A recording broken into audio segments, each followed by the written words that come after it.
ಇರುವಂತ ಪಟ್ಟಣಗಳಲ್ಲಿರುವಂತ ಜನೌಷಧಿ ಕೇಂದ್ರವನ್ನು ಮುಚ್ಚಾಕೂ ಸಹ ಈ ಸರ್ಕಾರ ಹಿಂಜರಂಗಿಲ್ಲ. ನಾವು ಹೀಗೆ ಬರೀ ಭಾರತೀಯ ಜನತಾ ಪಾರ್ಟಿ ಪ್ರತಿಭಟನೆ ಮಾಡಾಕತ್ತೈತೆ ಜನಸಾಮಾನ್ಯರು ನಿಮ್ಮ ಪರವಾಗಿ ಇದನ್ನೇ ತಗತ್ತೀವಿ ನಾವು. ಅದನ್ನ ಮನಗಾಡ್ಕೋಬೇಕು. ಆರೋಗ್ಯ ಇಲಾಖೆಯಲ್ಲಿ ಇರುವಂತ ನೌಕರಿದಾರರಿಗೆ ಸಂಬಳ ಔಷಧಿ ಕೇಂದ್ರಗಳನ್ನ ಈ ರಾಜ್ಯ ಸರ್ಕಾರ ಮುಚ್ಚಾಕತ್ತೈತೆ.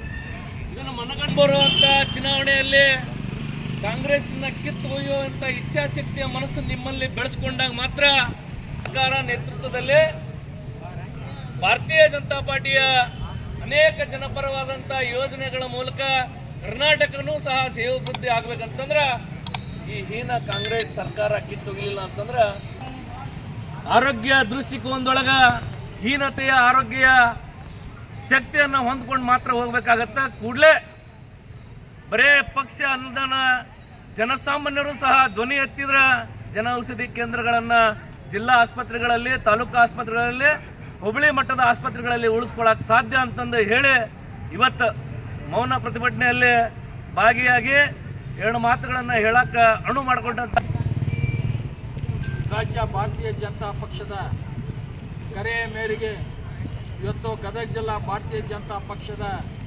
ನೇತೃತ್ವದಲ್ಲಿ ನೀಡತಕ್ಕಂಥ ಜಿಲ್ಲಾ ಆಸ್ಪತ್ರೆಯಲ್ಲಿ ಮತ್ತು ತಾಲೂಕು ಆಸ್ಪತ್ರೆಗಳಲ್ಲಿ ಇರ್ತಕ್ಕಂಥ ಜನ ಔಷಧ ಕೇಂದ್ರಗಳನ್ನು ಅನೇಕ ಯೋಜನೆಗಳನ್ನು ತೆಗೆದುಕೊಂಡು ಬಂದರು.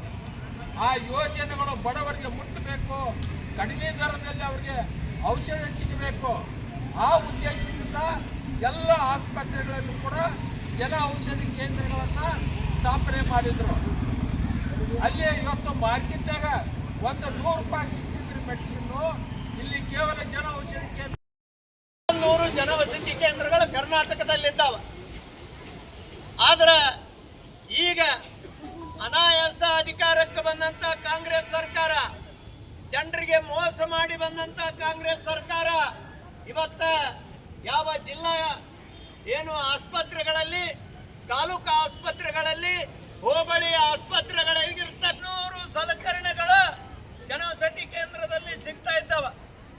ಇವೆಲ್ಲವನ್ನ ನಾವು ನೋಡಿದಾಗ ಇದು ಯಾಕೆ ಮಾಡ್ತಾ ಇದ್ದಾರಂದ್ರೆ ಈಗೇನ ಅಂತ ಒಬ್ಬ ಆರೋಗ್ಯ ಮಂತ್ರಿ ಈ ರಾಜ್ಯಕ್ಕಾಗಿ ಏನು ಕಮಿಷನ್ ತಗೋಬೇಕಂತೇಳಿ, ಕಮಿಷನ್ ಮಾಡ್ಬೇಕಂತೇಳಿ ಪ್ರೈವೇಟ್ ಔಷಧ ಕಂಪ್ನಿಗಳೇ ಕಮಿಷನ್ ಕೊಡ್ತಾರೆ. ಜಗ್ಗ ಈ ಗುಳಿಗೆ ಔಷಧ ಕೇಂದ್ರದಿಂದ ಅವೆಲ್ಲ ಜನೌಷಧಿ ಕೇಂದ್ರಗಳೇನು ನರೇಂದ್ರ ಮೋದಿ ಅವರು ಮಾಡಿದಾರೆ ಅವ್ರು ಬಂದ್ ಮಾಡ್ಬೇಕನ್ನೋ ವಿಚಾರದಾಗಿದ್ದಾರ.